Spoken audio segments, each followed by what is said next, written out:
Hi there, this is middle-aged cartoonist Ken Bailey with another short geek cartooning lesson for all you watchers out there in watching land.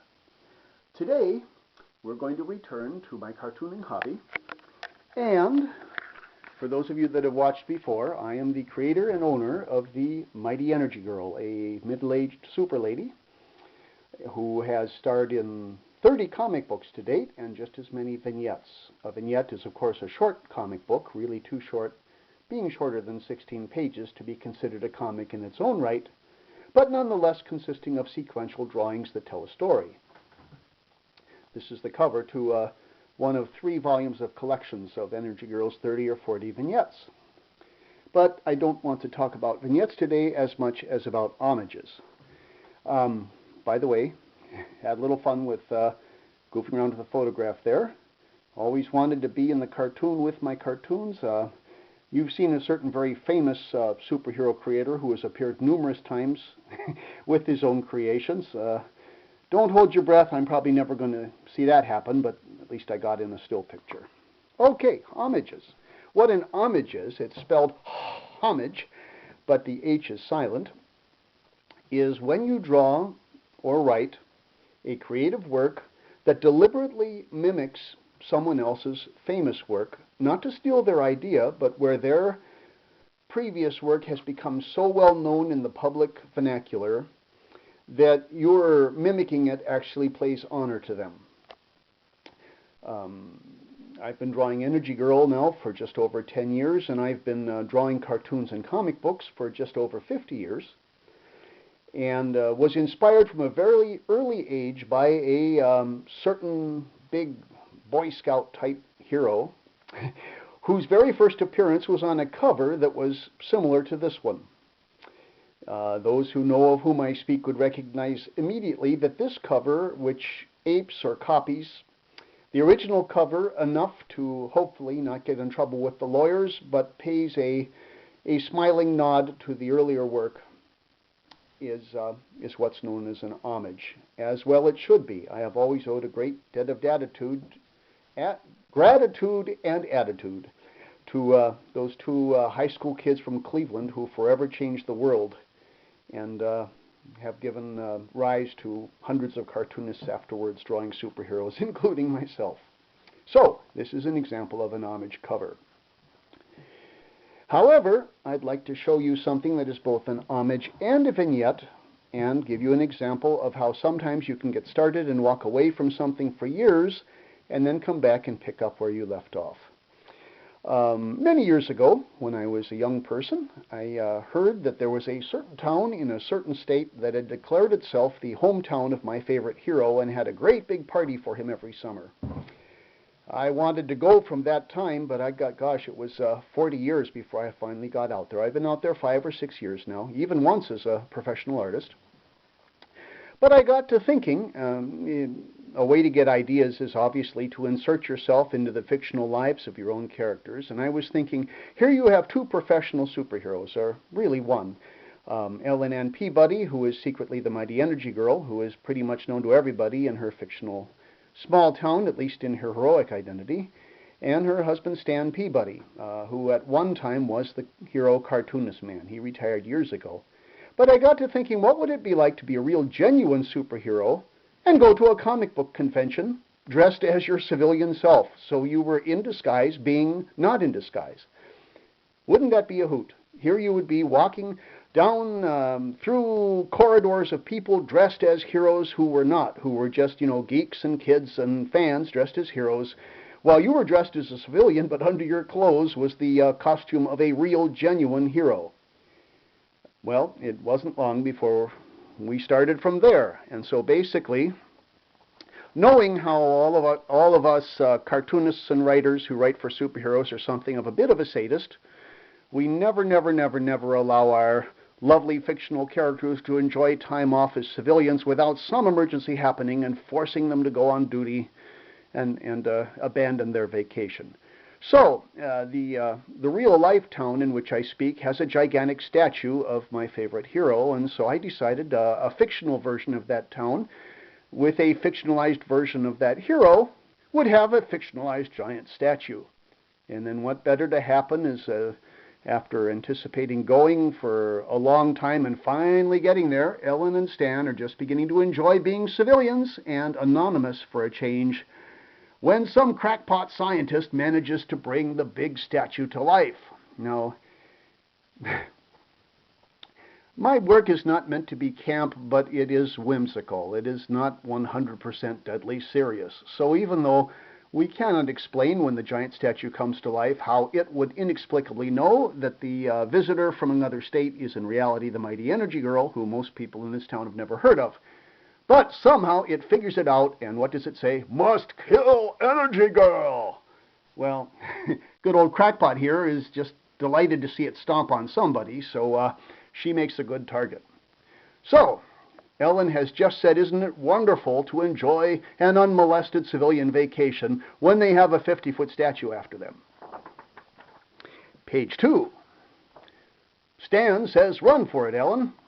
But Ellen, who cannot walk away from a fight when people are in danger, says, not a chance, Stan, rips off her civilian clothing, and soon is Energygirl. The statue is closing in. Must kill Energygirl! What happened then? Well, nothing. This was, what's the date on these? June 2010. And then I got busy, and I did some rough sketches, and then wandered away and on to other stories and adventures, and this one was never finished until now. So, we're dropping back in a few years later. It was kind of funny. I showed these two to somebody, and they actually got a little bit upset that as a cartoonist I know the rest of the story, but they were left hanging, and they've been left hanging for several years now, so now's a good time to show what happens next. So, flash forward to the present, and here we have, let's see, I'll lift the whole thing here. Here we have Ellen, obviously a bit upset, preparing herself for battle and saying, you want to fight big bad robot? You put people in danger, I'm going to put your robot in the junkyard. Now, you can see that Energygirl herself has changed a little bit since the earlier drawings. She's even more muscular than she was before.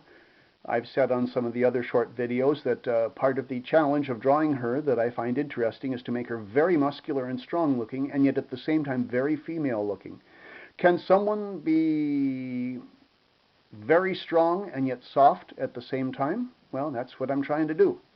So, obviously the muscles are a lot more intense since several years have gone by, but notice she's also got the usual healthy female curves, and I tried to even draw the muscular structure with kind of a softness and a lot more gentle curves than the rocky, angular look one would give to a male bulked-up superhero. So, she is largely decided that even if it takes place right in downtown Metrovillis, she's going to have to take on that robot. And her husband warns her to be careful, and she is off. Now, boy, you'd think what a sap her husband is to just kind of fade into the background and let her take this big galoot on by herself. But, you know, Ellen can bench press a locomotive. She has limits. She is a very much amped up human being, but mainly strength, endurance, but with limits. She can leap about 20 feet. She can't fly. She can lift about 250 tons maximum. That's about it. Considering a lot of other heroes can lift and move planets, this is pretty down low on the hero strength scale, but the citizens of Fairview look on her as her hometown, look on her as largely pretty much almost invincible, and so that's another fun part of telling her stories is when you're not invincible, but you're a lot better than anybody else, so people expect you can do everything. You know you can't, so you fight your inner fears while keeping the image up for the general public. Here we're in faraway Metrovillis, but ever the public servant, she's on her way to go take on the big robot. Now, here's I jump around a little when I'm first creating stories. You can't see what's going on here, but she has knocked down the bald scientist after dispatching his machine, and then starts making threats to him. Now, readers know Ellen is actually quite gentle, and the threats are worded in a very careful way, so the hero makes a lot of assumptions that she's not actually saying she's going to do. And that's as far as I had gotten in the past, but having returned to things, This one we looked at a minute ago was little more than a pencil outline, and now I filled it in the last couple days with the light inking. I got an idea for another little phenomenon called a drop-in page. That is where you find when you laid out your story, you jump too far from point A to point B, and so you need a page in the middle to help the reader understand what's going on and make the transition. So, for our final little exhibit tonight, here we have a drop-in page that I started today working on, where Ellen, having leaped, you saw her leaping up into the air, has landed on the shoulders of the big, angry robot who is trying to rip her to shreds, but she's got him by the head. Remember, he's just a machine, an animated statue, very animated, and he's saying, "Ah, get it off me," and she's saying, "I'm just about to take your head off, Mr. Big Bad Robot Man." So, as you can see, we got the general shaping done with pencil, just the very rough outline shapes, and then we start in with the light inking. So this is part of the fun we have with storytelling. Believe me, once you get your characters established, you get to know them a little bit. Telling the story is almost as much fun as drawing it out. They both take a lot of time, but they are both just great fun. So, we've had about 11 minutes of me blathering now, so I'm going to just sketch a little bit here, and then we'll call it a day. What we're going to do when we, not on this video, but when we get the sketching done, we then add some heavier inking and full color, and then it's off to the printers. And lastly, it gets digitized and put up on the web for people to read.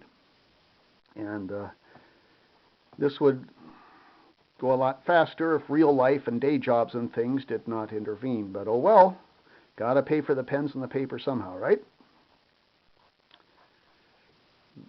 The moral of all this madness is just one thing, and that is that cartooning, comic book stories are great fun. If you are just one that likes to read them, that you're just a consumer, good. But if you have a mind to, why not try it out for yourself? You may find, even if you know, I can't draw, I can't write, well, everybody's drawing styles are a little differently, so we will leave that up to you as far as the drawing goes, but mainly, this is like it's just the good old art of storytelling, how the ancient cavemen would sit around their caves and say, "Oh boy, oh boy, oh boy, oh boy, oh boy, I got a story for you." Well, we're doing the same thing. And as for superheroes, we've had epic heroes as long as we've had human beings, and these are just the modern version. Good guys and bad guys, heroes and villains, and so forth. Great way to pass the time, especially on a snowy, cold winter's evening, though any time is good cartooning time, if you ask me. And if that doesn't work, just remember, must kill Energygirl. In 10 years, no one's done it yet. And so the adventure goes on. This is a good old geek middle-aged cartoonist, Ken Bailey, signing off and saying, pick up that pen and get busy.